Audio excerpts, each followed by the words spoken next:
안녕하세요. 편안하고 무해한 독서 감상을 지향하는 이곳은 한주의 책 이야기입니다. 저는 이 팟캐스트의 진행자 한주입니다. 무더워지는 여름, 많은 분들이 이미 여름 휴가를 즐기시고 계실 것 같은데요. 대표적인 휴가지라고 하면 바다와 계곡을 빼놓을 수 없을 것 같습니다. 그런데 우리는 언제부터 휴식과 힐링을 느끼기 위해서라면 자연스럽게 자연 속에서의 시간을 생각하게 됐을까요? 그건 아마도 우리도 결국 자연의 일부분이고 본능적으로 고향에 온 것 같은 편안함을 느껴서이지 않을까 합니다. 오늘의 이야기는 시끄러운 도시를 떠나 고요한 자연 속에서 삶의 본질을 찾으려고 했던 한 남자의 이야기입니다. 헨리 데이비드 소로의 월든입니다.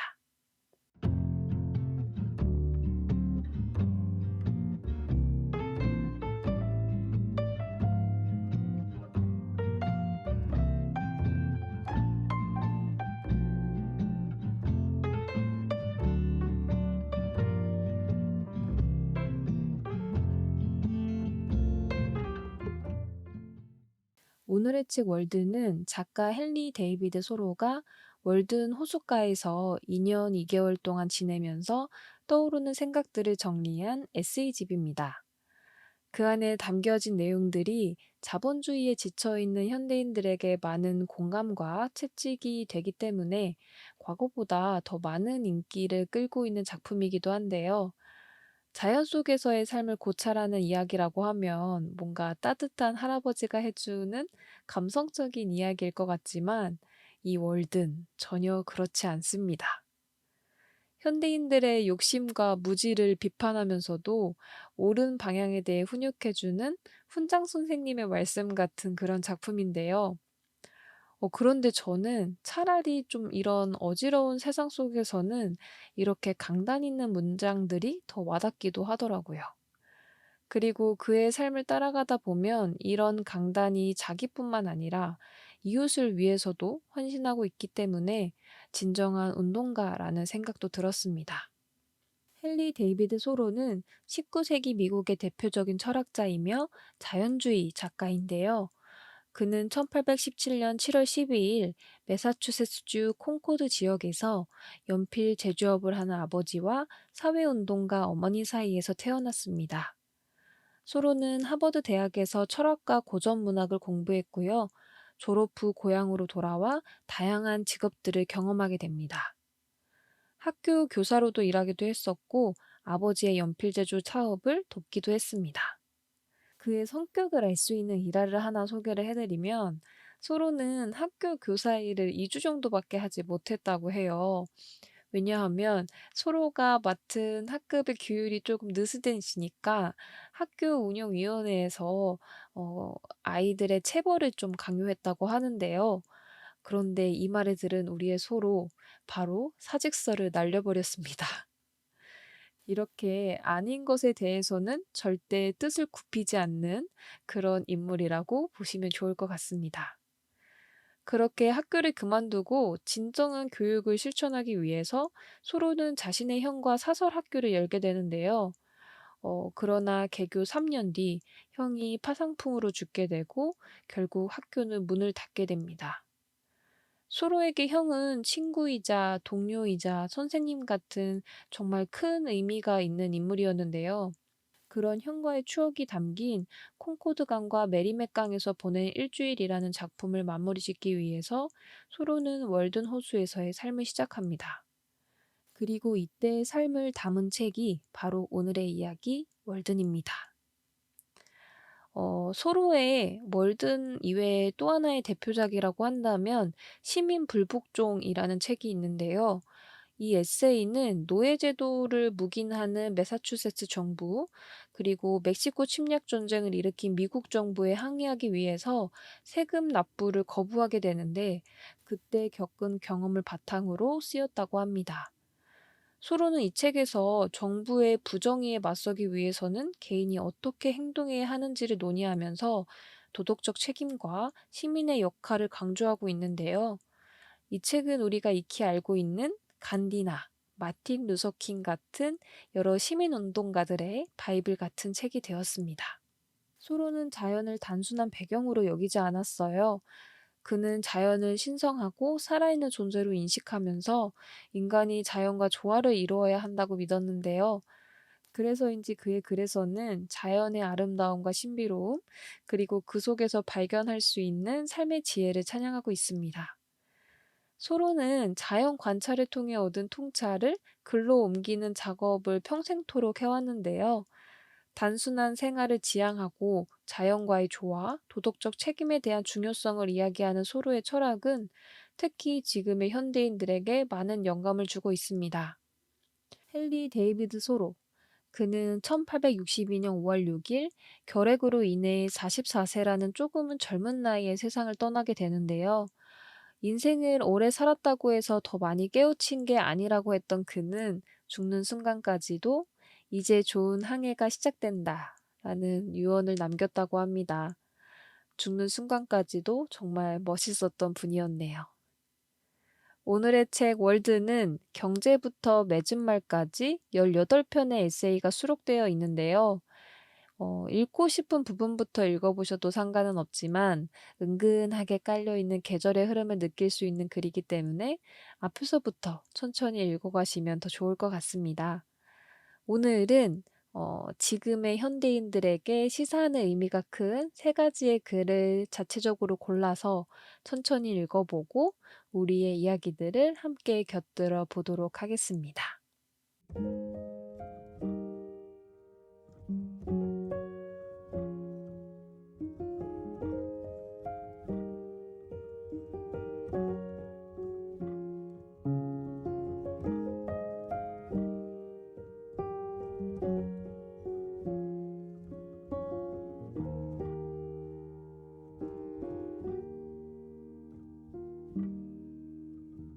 첫 번째로 고른 글은 바로 경제입니다.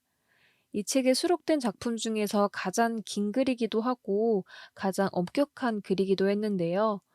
이 글은 경제적 측면에서 사람들이 어떤 물질에 먹히지 않고 그보다 값진 삶을 살기 바라는 서로의 바람과 함께 그가 월든 호수에서 지내는 동안 실제 얼마를 썼는지, 어떻게 지냈는지에 대해서 다큐멘터리처럼 쓴 글이기도 합니다. 앞에서 언급한 대부분의 불안과 근심은 무엇에 관한 것인지, 우리는 얼마나 걱정해야 하고 적어도 신경을 써야 하는지 잠시 생각해 보자. 물질 문명의 한복판에서 생활하지만 우리 생활에 없어서는 안 되는 생필품은 무엇이고 옛사람들은 어떤 방법으로 그것들을 얻었는지 배울 수 있다면 원시적이고 개척자적인 삶을 살아보는 것도 상당한 도움이 되리라. 혹은 옛 상인들의 거래 일지를 살펴봄으로써 옛날에는 상점에 어떤 물건이 진열되었고 사람들은 주로 무엇을 샀는지, 그러니까 가장 많이 소비되는 식료품과 자판은 무엇이었는지 알아보는 것도 좋다. 우리의 골격이 조상들과 차이가 없듯이 시대가 바뀌고 세상이 발전하더라도 인간 생존의 기본 법칙에는 거의 영향을 미치지 않았기 때문이다. 내가 말한 생필품이란 인간이 스스로의 노력으로 얻은 것 가운데 처음부터 또는 오랫동안 사용한 탓에 삶에 꼭 필요하게 되어 야만스럽게든 가난하든 심지어 어떤 철학을 가졌든 그것 없이는 살아갈 엄두조차 내지 못할 정도로 중요한 물건을 뜻한다. 그런 의미에서 수많은 피조물에게 생필품은 단 한 가지, 즉 음식뿐이다. 우리가 사는 기후대에서는 식량, 주거지, 의복, 연료라는 서너 가지 항목으로 생필품을 정확히 나누어 볼 수 있다. 이러한 것들이 확보되어야만 우리 인간은 비로소 자유와 성공의 가능성을 내다보면서 삶의 진정한 문제들에 맞설 준비를 갖추게 된다. 인간은 집만 아니라 의복과 먹을 것을 조리하는 법까지 고안해냈다. 그리고 우연이겠지만 불이 따뜻하다는 사실을 알게 됨으로써 불을 이용하게 되었다. 처음에는 불을 사치품으로 여겼을 테지만 이제 인간은 불 옆에 앉은 것을 당연하게 여긴다. 우리는 고양이와 개들도 인간과 똑같은 과정을 통해 제2의 천성을 얻는 것을 본다. 우리 인간은 적당한 집과 의복으로 체내의 열을 유지한다. 그러나 적당한 수준을 넘어 집과 의복과 연료를 지나치게 사용하면 다시 말해, 과다 사용으로 외부 열이 체내의 열보다 더 높아지면 오히려 우리 몸이 요리되기 시작한다고 말할 수 있지 않을까? 집이라는 이름의 옷은 여름이든 겨울이든 없어서는 안 되는 필수품이라서 집이 없는 사람들은 해마다 집세를 지불해야 한다. 그런데 집세가 인디언 마을의 천막을 몽땅 살 정도이기 때문에 그런 사람들은 평생 가난에서 벗어나지 못한다. 나는 여기서 집을 소유하는 쪽보다 빌리는 쪽이 불리하다는 말을 하려는 게 아니다. 미개인들은 적은 비용으로 집을 마련할 수 있어서 집을 소유하는 반면, 문명인들은 대개 제 집을 장만할 경제적 여력이 없기 때문에 남의 집을 빌려 산다. 이런 처지는 세월이 흘러도 좀처럼 나아지지 않는다. 가난한 문명일지라도 집세만 지불하면 미개인의 천막집에 비해 궁궐 같은 집을 차지할 수 있지 않느냐고 반박하는 사람도 있을 것이다. 요즘 이 나라의 1년 집세는 전국적으로 25달러에서 100달러까지 다양하다. 이 정도의 집세를 지불하면 널찍한 방, 깨끗한 페인트질과 벽지, 럼퍼드 벽난로, 회반죽을 바른 벽, 베니션 블라인드, 구리 펌프, 용수철 자물쇠, 널찍한 지하실 말고도 수세기 동안 이루어진 수많은 진보의 혜택을 누릴 수 있다. 그런데 어째서 이런 혜택을 노리는 사람은 대부분 가난한 문명인인 반면 아무것도 갖추지 못한 미개인의 삶이 풍요롭다고 말하는가? 문명이 인간의 생활 조건을 개선했다는 주장이 사실이라면 비용을 더 들이지 않고 더 좋은 집을 지었다는 걸 입증해야 한다. 나도 문명이 인간 생활을 개선했다고 생각하지만 현명한 사람들만이 그 이점을 활용할 줄 안다. 당장이든 나중이든 물건에 드는 비용은 궁극적으로 그것과 교환해야 하는 삶의 양이다. 한때 대한민국을 휩쓸었던 욜로족이 가고 경제가 불확실해짐에 따라서 미니멀리즘이 다시 부상하고 있는데요. 일주일 식비 10,000원으로 버티기 같은 챌린지부터 시작해서 다양한 패션이나 여러 제품 트렌드에 전반적으로 이 미니멀리즘이 많이 투영된 모습을 볼 수 있는 것 같습니다. 그리고 이런 사회적 흐름에 딱 맞는 책이 바로 오늘의 이야기 월든인 것 같습니다. 저도 한때는 유행에 꽤 민감한 편이라서 옷도 많이 사고 화장품도 뭐 신상이라고 하면 꼭 한 번씩 써보는 그런 맥시멀리즘의 삶을 살았었는데요. 어느 순간 다 부질없다는 생각이 들더라고요. 당연히 어렸을 적에는 외형적인 모습이 저를 대표한다고 생각을 했었고, 또 남들의 시선도 많이 의식했었던 것 같은데, 점점 나이가 들수록 많은 것들을 다 챙기기보다는 나만의 아우라가 있고, 나의 사람들을 잘 챙기는 사람들이 더 멋있어 보이더라고요. 지금에서 생각해 보면 그때 당시에는 어떤 목적이 있는 삶이라기보다는 회사에서 인정을 받고 싶었고, 남들에게 인정받고 사랑받고 싶었고, 또 열심히 일한 만큼 나에게 이 정도 투자는 해줄 수 있지 하면서도 나의 취향을 잘 모르니까 유행에 많이 따라갔었던 것 같아요. 분명 그때가 지금보다 더 많은 걸 가졌음에도 불구하고 지금이 훨씬 안정적이라는 걸 느끼는 걸 보면 꼭 어떤 물질적인 삶이 모든 것을 충족시킨다는 것은 아닌 걸 확인할 수 있는 것 같습니다. 서로 역시도 생필품을 제외한 것들에 대한 가치는 자신의 발목을 잡고 있는 것이고, 그것을 얻기 위해선 분명 나의 시간, 나의 삶이 그만큼 쓰여진 것이라고 말을 하는데, 이 문장을 딱 보니까 약간 소름이 돋더라고요. 그래서 여러분들 중에서도 뭔가 소비하는 측면에서 좀 제어가 안 된다고 하시는 분들은 이 서로의 문장을 한 번씩 되새겨 보시면 아주 큰 도움이 될 것 같습니다. 그리고 제가 유튜브에서도 한번 소개를 해드린 적이 있는데, 영원으로 사는 삶이라고 하는 박정미 작가님의 에세이가 있어요. 소로의 글이 19세기의 글이라면 이 책은 정말 지금을 같이 살고 있는 작가님의 글이거든요. 이 책은 미니멀리즘의 방법론이라기보다는 그것을 시행하기 위한 원동력이 필요하신 분들에게 너무나도 추천드리는 책입니다. 어느 아이에게 예술과 과학에 대해 가르치고 싶다면 나는 그 아이를 어떤 교수가 있는 곳에 보내는 식의 흔해 빠진 방법을 쓰지 않을 것이다. 그런 곳에서는 무언가에 대한 강의를 하고 실습도 하겠지만 살아가는 데 필요한 기술에 대해서는 가르치지 않는다. 망원경과 현미경으로 세상을 관찰하는 법을 가르칠지언정 육안으로 세상을 보는 법은 가르쳐 주지 않는다. 따라서 화학을 공부하지만 빵이 어떻게 구워지는지 배우지 못하고 기계학은 배워도 빵을 얻는 방법은 배우지 못한다. 해왕성의 새로운 위성은 발견할 줄 알면서 제 눈에 든 티끌은 보지 못하며 여기에 관련 서적을 탐독하면서 자신이 직접 광석을 채굴하고 그것을 녹여 잭나이프를 만든 학생과 기술 광자를 통해 야금학을 배우고 아버지에게서 로저스 주머니카를 선물로 받은 학생이 있다고 치자. 한 달이 지난 다음에 어느 학생이 더 발전해 있을까? 둘 중 누가 손가락을 더 잘 베일까? 나는 대학교를 졸업할 무렵에야 내가 항해학을 공부한 사실을 알고 깜짝 놀랐다.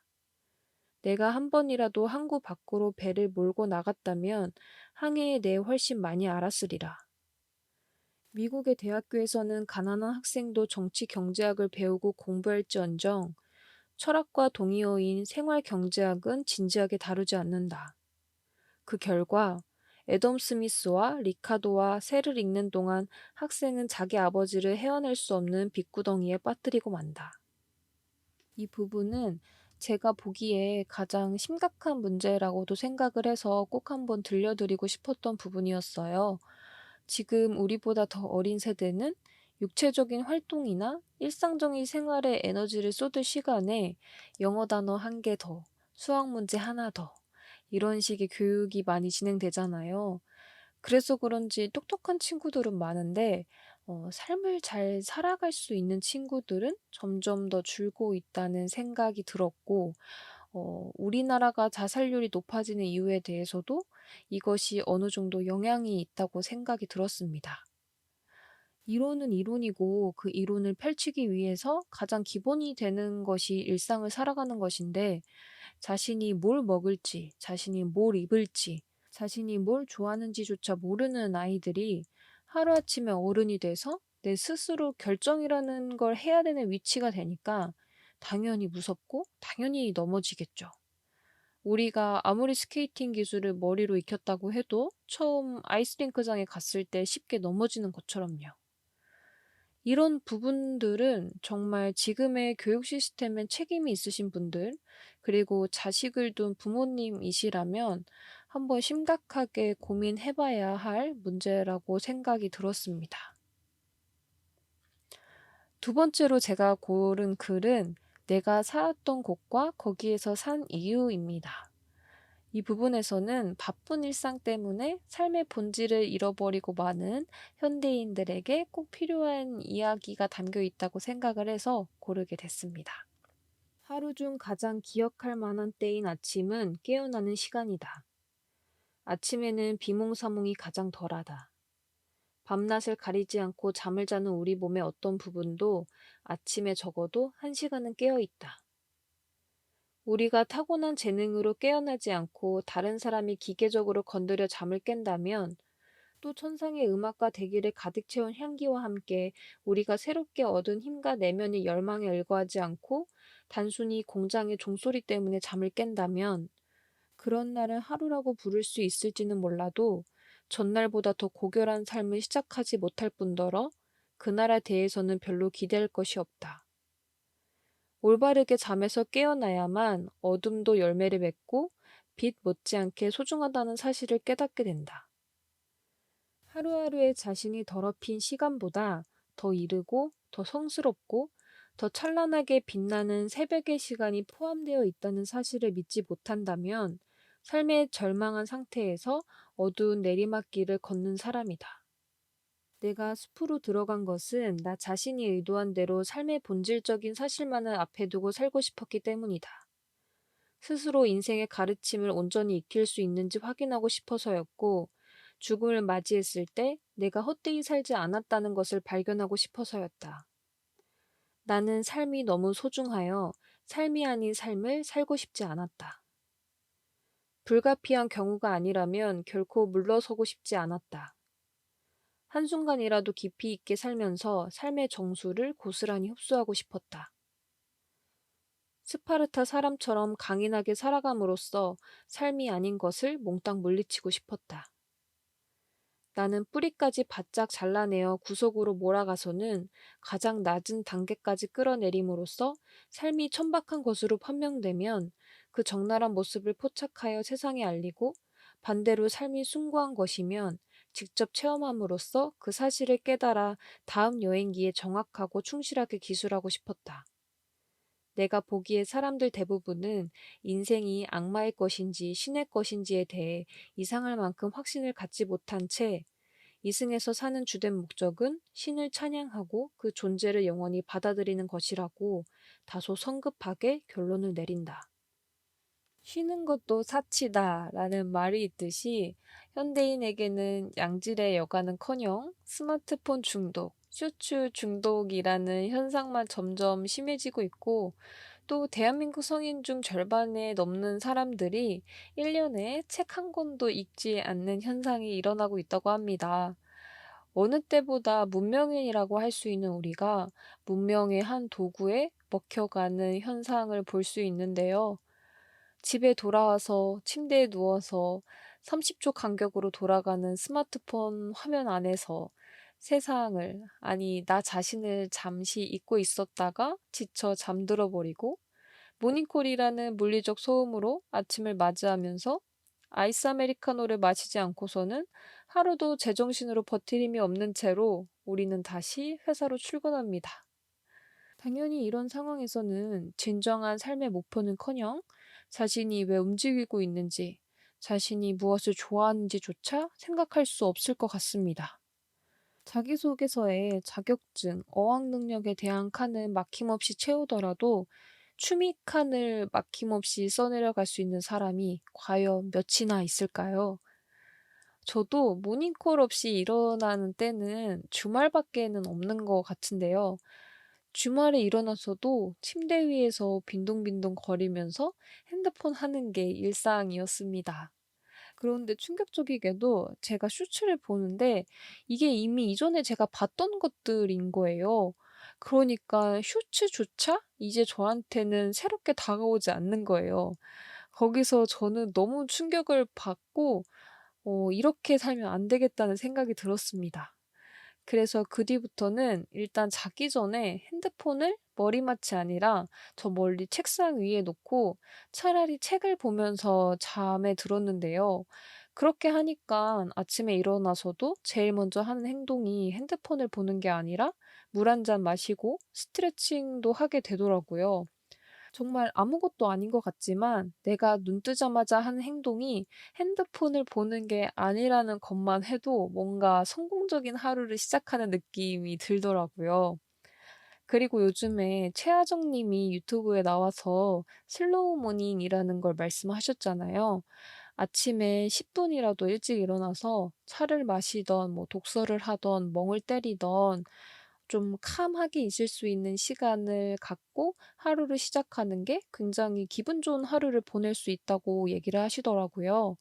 그래서 저도 슬로우 모닝을 한 지 한 일 주일 정도 됐는데 여러분 이게 생각보다 좋더라고요. 이렇게 뭔가 정신없이 뛰쳐나가는 것보다 훨씬 기분 좋게 출근할 수 있는 그런 경험을 했거든요. 그래서 8월 월부터는 저희 구독자님들하고도 같이 좀 해볼 생각인데, 관심 있으신 분들은 한 주의 책 이야기 구독 부탁드리겠습니다. 다음 제가 고른 글은 바로 고독입니다.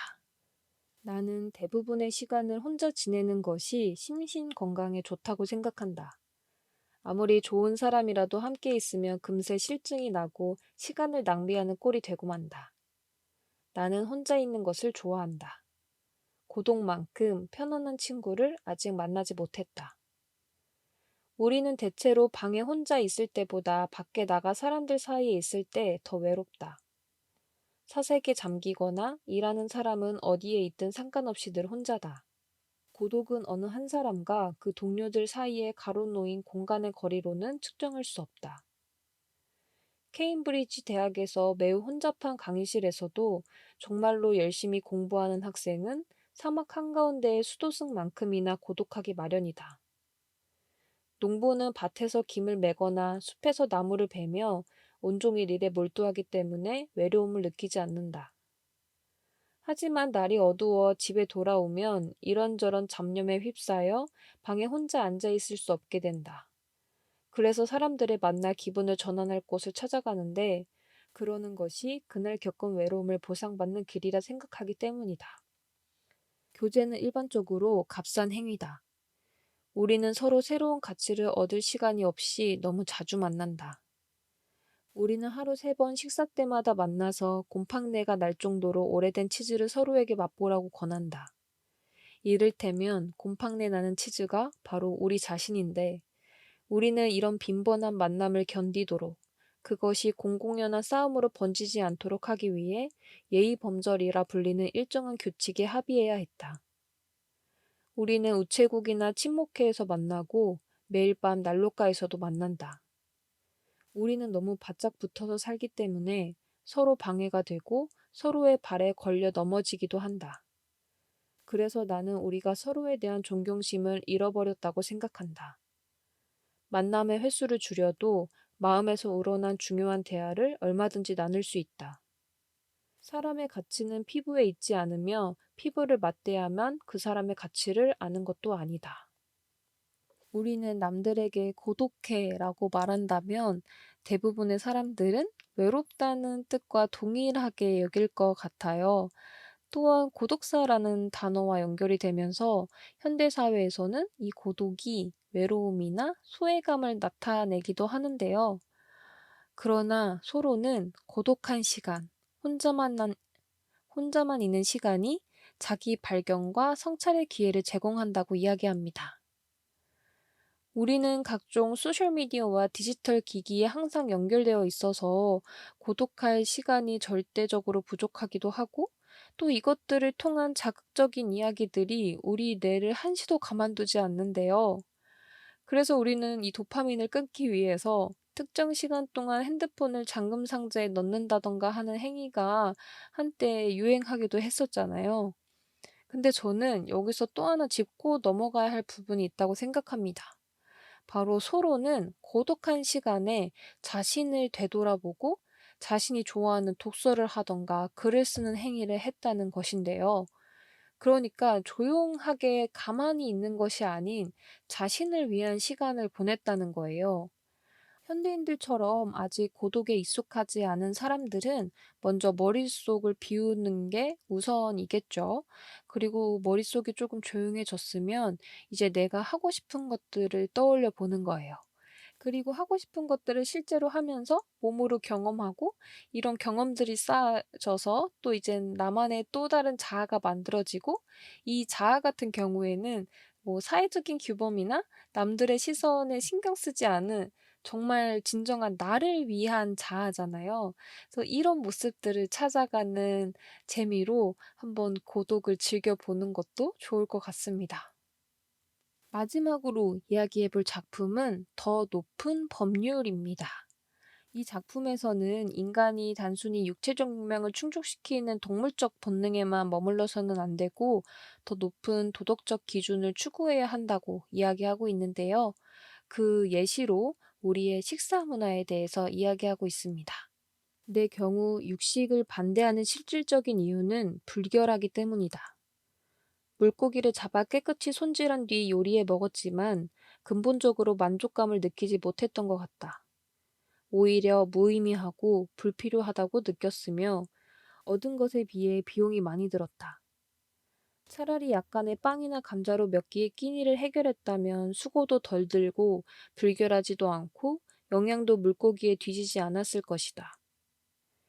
다수의 동시대인들처럼 나는 오랫동안 고기나 차나 커피를 거의 입에 대지 않았다. 그런 음식이 건강에 나쁜 영향을 끼친다는 사실이 알아서가 아니라 그저 꺼림칙한 생각이 들었기 때문이다.